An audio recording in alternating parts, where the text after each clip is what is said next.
Katie Benner, I start with you. You and your colleague Glenn Thrush have a really important piece of reporting that kind of dropped on the eve of this week's hearing when we learned of more potential criminality on Trump's part. Just take us inside what you've reported about the state of or the lack of any criminal investigation or prosecution of Donald Trump. I think that the upshot of our story is really to show exactly how impactful these hearings have been on the Justice Department. It was Cassidy Hutchinson's testimony that just jolted officials at the department, people working directly on the investigation. She provided information that they had not uncovered in their own inquiry. And she also sparked conversations about Trump's own criminal culpability, criminal liability, criminal intent leading up to the January 6th riot that had not been happening before. Until then, prosecutors themselves had really been careful to only talk about what they were looking at, which was the riot itself, slowly building outward. So when Trump would be mentioned, it would be in the context of whether or not he was a motivating factor for any of the people acting in the course of the crimes they were already sort of looking at, or potential crimes they were looking at. But suddenly they had to have some more direct conversations about Trump.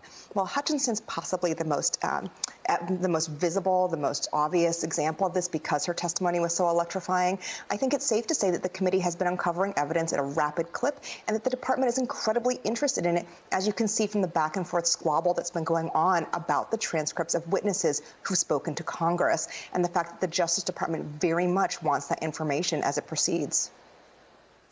Barbara McQuade, you have to explain this to me, because if they were just investigating what they saw before their eyes, what they saw before their eyes was Donald Trump's dereliction of duty. That was very public. And what the committee has made clear they're probing is the 181 minutes in which he does nothing when they're chanting, "Hang Mike Pence." How did that not, in terms of Katie's reporting, they were only looking at what they saw. How did that not raise any suspicions? Yeah, I don't know. If that reporting is accurate, I have no reason to believe that Katie's reporting is not, then it's really disappointing that the Justice Department is looking so myopically at just the events of January 6th. I can't imagine not wanting to investigate for example, the meetings surrounding Jeffrey Clark and that abuse of power. They have said that they were investigating the false slates of electors. That certainly comes back to Donald Trump. And so if they hadn't been looking at these things before, I certainly hope that this has kickstarted them to look at things, because even if Donald Trump is not, their target, they investigate crimes, not people. But the crimes certainly extend well beyond the building at the Capitol on January 6th.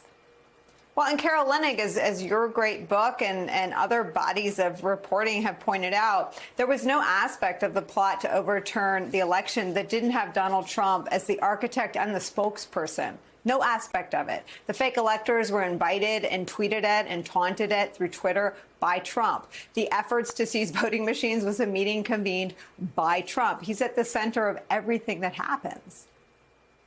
That's absolutely right, Nicole. He is absolutely at the center of every action, because as you and I have talked about for many months, he's almost like the wizard behind the green curtain pulling every one of those levers, increasingly more desperately as the weeks go on from the election up until the certification of the vote on January 6th, because each lever he tries to pull doesn't result in the payoff that he's hoping for.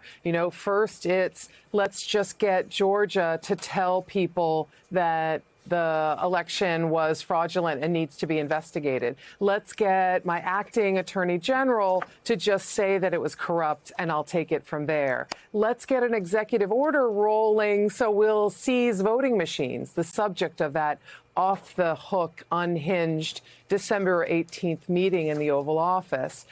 Donald Trump is, again, the lever puller in all of them, including demanding that they change the speech for the January 6th rally at the last minute to include the most, sort of vitriolic element, which is to paint a target on Vice President Pence's back if he doesn't do what Donald Trump has been beseeching him to do for at least a week, which is not certify the election and toss it up in the air. It's not constitutional. It's not legal for the vice president at that time to do this, but that's what Trump wants.